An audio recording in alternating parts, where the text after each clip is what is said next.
In this talk, I will discuss administrative as well as interstate relations between the union and the states as given in chapter 2 of part 11 of the Constitution. Although the executive power of a state is coextensive with its legislative powers, as enshrined in list 2 of the 7th schedule, the union may confer additional executive responsibility on a state after taking its consent and agreeing to bear the burden of additional expenditure. The executive power of every state has been required to be so exercised as to ensure compliance with the laws of Parliament and any existing laws which apply in that state. The executive power of the Union shall extend to the giving of such directions to a state as may appear to the Government of India to be necessary for that purpose.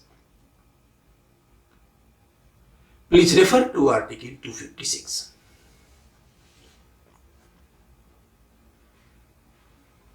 The executive power of a state is to be so exercised as not to impede or prejudice the exercise of executive power of the Union, and the executive power of the Union shall extend to the giving of directions to a state as may appear to the Government of India to be necessary for that purpose. Please refer to clause 1 of Article 257. A special power has been vested in the Union Government by clause 2 of Article 257 to issue executive directions to states about the construction and maintenance of means of communication declared to be of national and military importance. Still, Parliament has the power to declare highways and waterways as national highways and national waterways respectively. The Union can also construct and maintain means of communication as part of its functions with respect to naval, military and air force works. In terms of clause 3 of Article 257, the executive power of the Union also extends to the giving of directions to a state as to measures to be taken for the protection of the railways within the state. The Union Government, however, has not been given power to construct new highways for civilian purposes. Such highways have to be constructed by the states. Thus, there is no watertight separation between the union and the states, far less an antagonism.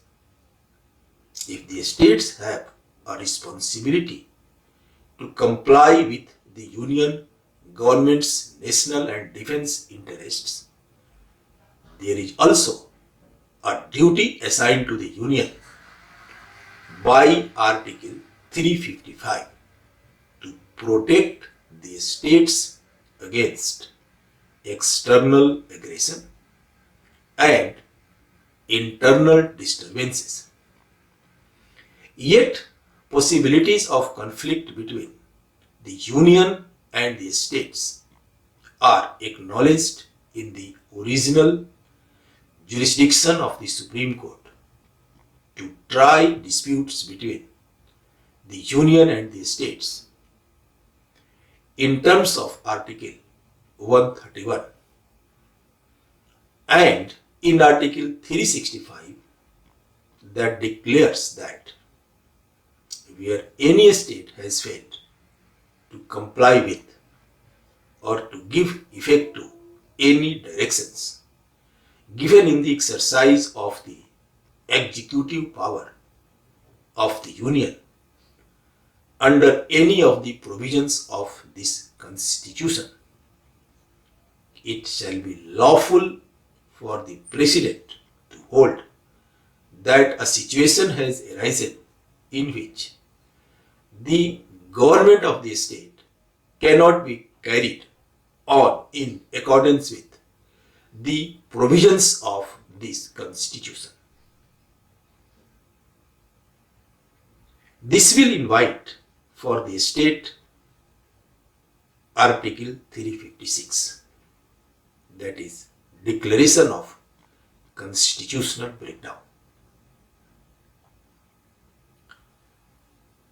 This is in brief about the administrative or executive relations between the Union and the states. Now let us discuss interstate relations. Since a federation is not only about union-state relations, but also about interstate relations. While the Union is in command of the affairs concerning interstate trade, three areas of possible dispute are interstate boundaries, interstate rivers, and interstate travel and trade. The way to solution to territorial disputes lies in Article 3 that empowers Parliament to alter the territorial boundaries of states. According to Article 262, Parliament by law may provide for the adjudication of any dispute or complaint with respect to the use, distribution or control of the waters of or in any interstate river or river valley, even to the exclusion of a role of the judiciary. Accordingly, the Interstate Water Disputes Act was passed by Parliament, enabling the Union to set up tribunals for settling disputes. Further, in terms of Article 263 of the Constitution, a broad-based coordination among states, on the other hand, is sought to be achieved through the machinery of an interstate council that may be set up by the President, charged with the duty of A. Inquiring into and advising on disputes between states, B. Investigating and discussing subjects of common interests of some or all of the states or between the Union and one or more states. C. Making recommendations on such subjects or policies on such subjects.